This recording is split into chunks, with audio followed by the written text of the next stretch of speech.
We know that emotional stress and heart attacks go together. But an article coming out in the journal Brain, Behavior, and Immunity in February of 2012 showed that physical traumatic stress is linked to elevated inflammation in people who have heart disease. And the more traumatic stress there was, the more inflammation. And they looked at 1,000 patients this way and found that those with heart disease did a lot worse because of the inflammation. They looked at 979 patients aged 45 to 90 who had stable heart disease and found that there was a direct correlation between lifetime stress exposure and the level of inflammation. They measured the inflammation in these people 5 years later and found that the highest levels of trauma at the start had the highest levels of inflammation.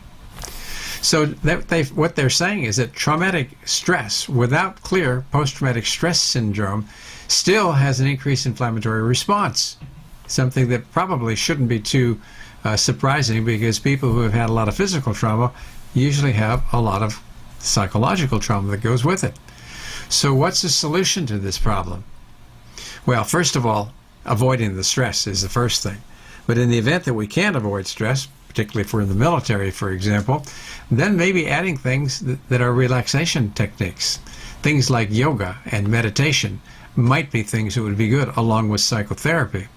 I think one of the most powerful things we can do is something called somatic psychotherapy.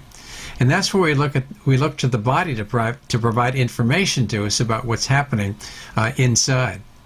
Our muscles store all the experiences we've ever had in our life in a way where it's muscle tension patterns that are formed. When we release those muscle tension patterns, very often because of the mind-body connection, which really says mind and body are one thing, there's a release of information that's stored in that muscle that's in a spasm or in some kind of tension pattern.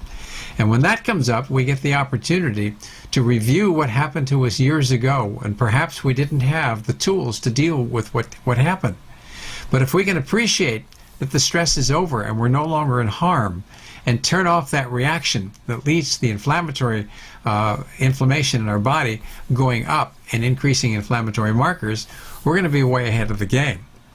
So I think that knowing that trauma and emotional stress lead to all these inflammatory markers rising, and that we can do something about it by helping to relax, and to do this through psychology, exercises, yoga, meditation, and somatic psychotherapy, we've got tools that can fight this condition.